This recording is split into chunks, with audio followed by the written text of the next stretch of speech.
শ্রোতা ছিলেন, দর্শক ছিলেন, আপনাদের সকলকে বালি উৎসব সমিতির পক্ষ থেকে আমাদের আন্তরিক অভিনন্দন। আমাদের দ্বিতীয় পর্বের অনুষ্ঠান আমরা শুরু করছি। দ্বিতীয় পর্বে আছে আলোচনা চক্র। আজকের আলোচনার বিষয় সংকটে বাঙালিয়ানা। বাংলা নামে যে দেশ, সেই দেশের বানান যখন বদলে গিয়ে দয় বয় একার বুদ্ধনাশ হয়ে যায়, বহির ভারতে শুধু নয়, বহির বাংলার বিভিন্ন অঞ্চলে বাংলা এবং বাঙালিকে এক ভয়ঙ্কর সংকটের মুখোমুখি হতে হয়। তখন আমাদের শিকড়গুলোকে আরো একবার চিনে নেওয়ার প্রয়োজন আছে বলে আমাদের মনে হয়। আজকে আমরা আমাদের মধ্যে পেয়েছি বিশিষ্ট প্রাবন্ধিক, চিন্তাবিদ মাননীয় শ্রী শ্রমিক বন্দ্যোপাধ্যায় মহাশয়কে, পেয়েছি পুরুলিয়া রামকৃষ্ণ মিশন যাদবপুর বিশ্ববিদ্যালয় হয়ে খিদিরপুর কলেজ থেকে শান্তিনিকেতনে বিশ্বভারতীর অধ্যাপনায় যিনি ছাত্র এবং শিক্ষক জীবন অতিবাহন করছেন, সেই শ্রী বিশ্বজিৎ রায়কে, প্রাবন্ধিক, চিন্তাবিদ, শিক্ষক। পেয়েছি জাগরী বন্দ্যোপাধ্যায়কে, আনন্দবাজার পত্রিকায় যার অজস্র মরণঋদ্ধ প্রবন্ধ আমরা পাঠ করি। বিভিন্ন সময়ে তার জাগ্রত লেখনী আমাদের জাগিয়ে তোলে, আমাদের চেতনাকে আরেকটু উদ্বোধিত করে। অনুষ্ঠান সমগ্রই শ্রমিক বন্দ্যোপাধ্যায়ের তত্ত্বাবধানে পরিচালিত হবে। আজকের এই বাঙালিয়ানার সংকট নিয়ে আমাদের এই আলোচনা শুরুর আগে বালি উৎসব সমিতির পক্ষ থেকে আমাদের তিনজন সম্মানীয় বক্তাকে সংবর্ধনা তুলে দেওয়া হবে। সংবর্ধনা তুলে দেবেন বালি উৎসব সমিতির পক্ষে প্রবীর রায়চৌধুরী।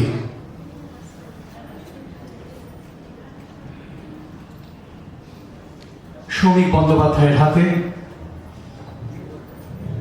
আজকের স্মারক তুলে দিচ্ছেন শ্রী প্রবীর রায়চৌধুরী। ষোড়শ বালি উৎসবের পক্ষ থেকে এই সম্মাননা জ্ঞাপন করা হলো।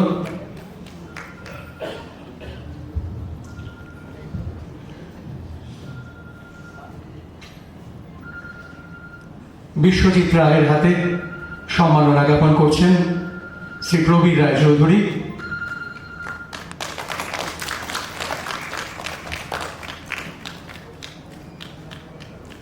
বালি উৎসব সমিতির পক্ষে সম্মাননা স্মারক তুলে দেওয়া হচ্ছে জাগরী বন্দ্যোপাধ্যায়ের হাতে।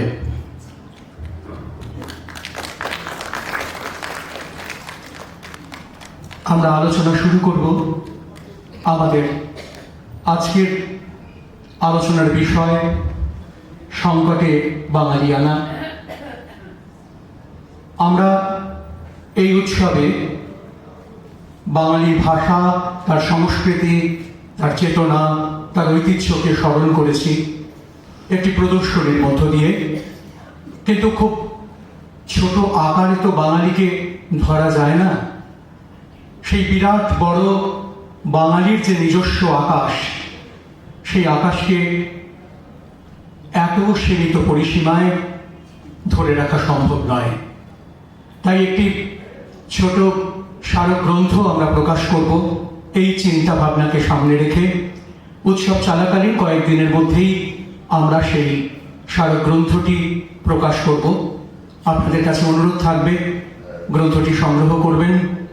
আজকের বাঙালি, অতীতের বাঙালির যে সেতু বন্ধন আমরা রচনা করতে চেয়েছি, অতীতকে ফিরে দেখার মধ্য দিয়ে নতুন করে এক উজ্জীবিত জাতিসত্তাকে জাগিয়ে তোলার চেষ্টা করেছি, সে বিষয়ে আপনারা আমাদের সহযোগিতা করবেন। আমরা আলোচনা শুরু করব। কথা না বাড়িয়ে আলোচনা শুরু করবেন শ্রমিক বন্দ্যোপাধ্যায়, আমাদের অত্যন্ত আত্মজন, আমাদের অভিভাবক, আমাদের প্রতি অনুষ্ঠানের এক আবশ্যিক পৌরোহিত্যকারী, আমাদের সকলের প্রিয় শ্রমিক বন্দ্যোপাধ্যায়। নমস্কার। আমরা খুব অল্প সময়ের মধ্যে একটা খুব বড় ক্ষেত্র তার মধ্যে প্রবেশ করছে আলোচনায়, তাই সেটাকে আরেকটু সংকুচিত করে আরেকটু তীক্ষ্ণ করে নেওয়ার জন্য বাঙালি আনার একটা খুব সহজ সংজ্ঞায়ন আমি করে নিতে চাই। তারই মধ্যে আমাদের আলোচনা সঞ্চালিত হবে। আমার মনে হয় যে প্রায় 200 বছরের ইতিহাস জুড়ে একটা বাঙালি চেতনা আস্তে আস্তে গড়ে উঠেছে, জমে উঠেছে, এবং তার মধ্যে অতীতের সঙ্গে আমাদের বর্তমানের যে যোগসূত্র নানা কারণে ছিন্ন হয়ে যায়, এবং দেশের মধ্যেও বাংলা ভাষী যে ভূমি, যে অঞ্চল, তার মধ্যেও এক একটা অংশের সঙ্গে আরেকটা অংশের পার্থক্য, নানা রকম বিরোধ, সংঘাত, দ্বন্দ্ব, সংশয় তৈরি হয়েছে। কিন্তু কোথাও একটা 19বিংশ শতাব্দী থেকে একটা বাঙালি চেতনা, যার মধ্যে এই অতীতকে গ্রহণ করা, অতীতকে বারবার পুনর্মূল্যায়ন করা এবং পুনর্মূল্যায়নের মধ্য দিয়ে অতীতকে গ্রহণ করা, অতীত থেকে খানিকটা কাটছাঁট করেও কি নেব কি নেব না তারও একটা বিচার চলে।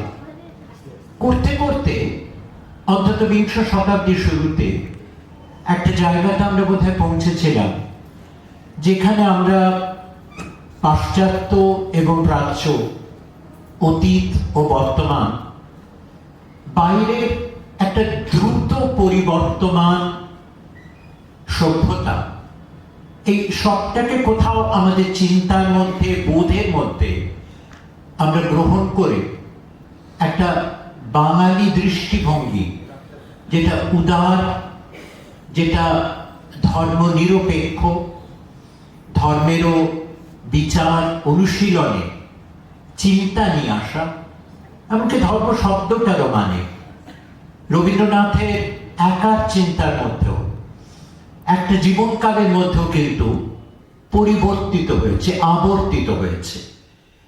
অর্থাৎ এই চিন্তার একটা বাতাবরণ, বিচারের একটা প্রবণতা, এবং তার মধ্য দিয়ে একটা সিদ্ধান্ত বা দৃষ্টিভঙ্গিতে পৌঁছানো, যে ভঙ্গি আমাদের জীবনকে চালিত করবে, আমাদের আচার ব্যবহার, মানবিক সম্পর্ক, এইগুলোকে চিহ্নিত করবে। এইরকম একটা বাঙালি আনা আস্তে আস্তে এখানে তৈরি হয়েছিল। সেই বাঙালি আনা, সেই বোধ, সেই দৃষ্টি, সেটা আজকে আমার কোথাও মনে হয় সংকটাপন্ন।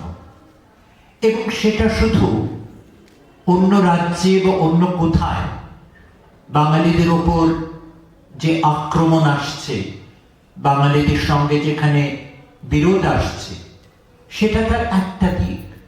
কিন্তু যদি আজকে আমরা নিজেরা কোথায় এই বাংলা ভাষী ভূখণ্ডের মধ্যেও সংকটাপন্ন, আমাদের বাঙালি আনা ওই চেতনাটা কোথাও সংকটাপন্ন, সেইটি যদি আমরা আজকে বিচার করি, আমার মনে হয়েছিল তার মধ্য দিয়ে আমরা হয়তো এই ঘন্টা শো ঘন্টার আলোচনায় কিছু অন্য ভাবনার দেওয়া নেওয়া করতে পারি। এদিকে আমরা যারা মঞ্চে আছি আর আপনারা যারা শ্রোতা হিসেবে আমাদের সঙ্গে আছেন, শুনতে পারেন।